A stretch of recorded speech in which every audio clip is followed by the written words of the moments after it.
Hello everyone, it's Shannon here for Honeybee Stamps.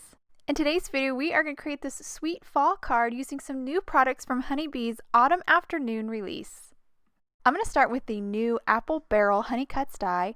I have some textured craft paper here. This has a wood grain texture on it, and I'm going to die cut this paper with the large barrel die from that set.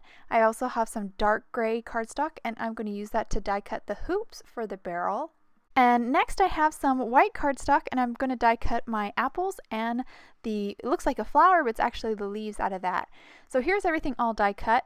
I also die cut 2 more sets of apples and 2 more sets of leaves, and they're all there in that little container so I don't lose them. I'm going to start by ink blending my barrel here with Gathered Twigs Distress ink. This is going to add a little bit of shadow to it, so it's going to look like it has that it's actually round and kind of create that illusion of 3D. And it'll also kind of highlight some of that texture from that wood grain cardstock. Once I finish ink blending my barrel, I'm going to move on to my apples. So here's my barrel all done. I have 4 apples here, 2 large, 2 small, so one of those little sets. And I'm going to ink blend these red. I'm going to start with Abandoned Coral and ink blend the tops. Then I'll move on to my medium shade of red. This is Barn Door Distress ink. And I've arranged the apples here so I can ink blend the bottom up. And I'm going to ink blend about 2/3 of these apples with the Barn Door. Once I finish that, I'll move on to my last color, which is Aged Mahogany, and I'm just going to ink blend the very bottoms just a little bit, and this is really going to give those apples that realistic look and also make them look round as well. I'm now moving on to my next set of apples. This one I'm kind of going to ink blend like a golden color. I started with Mustard Seed, and now moving on to Abandoned Coral just to ink blend a little bit at the bottom, kind of give it that little blush look. And then I'll finish up with Tattered Straw and ink blend the whole tops of these just to kind of take away some of the real brightness of that mustard seed. Now I'm going to finish up with my last set of apples. These are going to be my Granny Smith, so I started with Twisted Citron, and then I'll finish up the little bit of the bottoms with Mowed Lawn.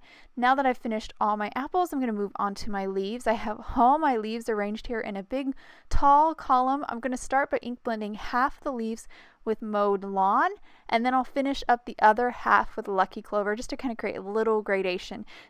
In hindsight, I probably should have just die cut these leaves out of some green cardstock and then ink blended with a little bit of Lucky Clover to add that gradation. That would have saved me some trouble for sure, but I did use up some of my white scraps, so it worked out in the end. Here I have the Blessed Honey Cuts die set. I'm going to use the thinnest Blessed word die and die cut it out of some white cardstock and leave the word in the negative.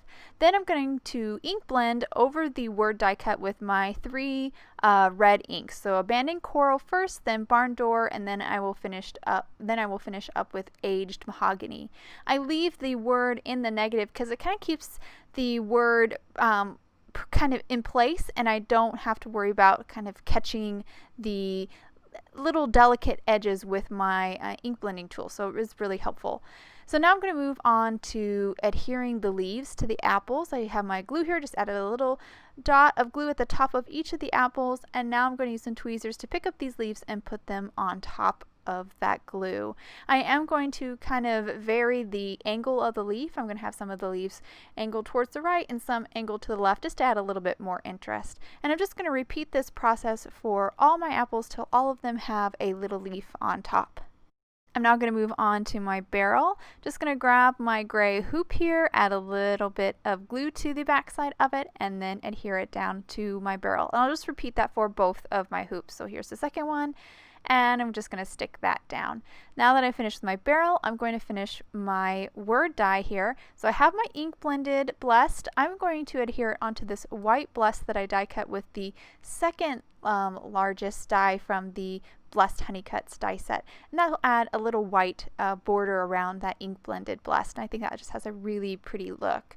I'm now going to move on to stamping my sub-sentiment. This is the Blessed stamp set. I just pulled off one of the sub-sentiments from that set, and I'm going to stamp this in a gradation. So I'm going to start with Barn Door and just stamp it. Then I will move on to my darker ink, which is Aged Mahogany here. Hold my ink pad at a little bit of an angle so I only get the very bottom of the words or the letters with that aged mahogany, and then I will stamp my sentiment, and I'll hold it to the camera and you will see you have a little gradation, just adds a little bit more interest to that.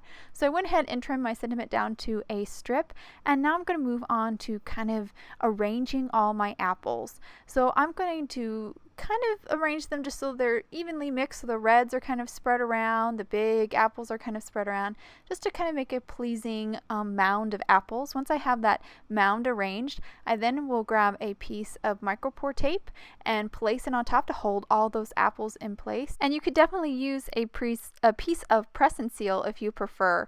I just added a second piece of micropore tape just to hold that barrel in place over my mound of apples, and now I'm going to turn over my barrel of apples and add some foam adhesive to the backside, some foam tape, as well as some foam squares. I'm not going to move on to my sentiment strip. I have it turned over and I already have 2 little squares of foam tape on the back side. I'm now going to add a little square of cardstock to the very end here. This end is actually going to hang off of the barrel, and to compensate for the thickness of the barrel, I just glued a little square of cardstock and then doubled up 2 pieces of foam tape and added that to the end. I'm now going to move on to this A2 panel of pattern paper. This beautiful piece of pattern paper is from the Hot Tropics paper pad, and I'm just going to add some liquid glue to the back side of this A2 panel and stick it down onto an A2 top folding white card base. Now that I have my card base kind of done, I'm ready to finish up by adhering all my images. I'm going to start with my barrel and just remove the backing and stick it right down on this in the center of this panel, and then I will remove the tape, and then I can finish up by adhering my sentiment, starting with my word die cut. Just adhere the blessed right on top of the barrel, and then I'll finish just by removing the backing on my sentiment strip and then just sticking it right below the word die, and that will actually complete the card. And I'll hold my card up to the camera so you can get a good look at all the details in this really awesome die set. It was so fun to kind of create this overflowing barrel full of apples. I loved kind of ink blending the different colors. I love that apples come in different colors. That makes it super fun. I hope you guys enjoyed today's card and video. If you'd like any more information on the products I use, please head over to Honey Bee. And thank you so much for watching, and I hope you guys have an awesome day.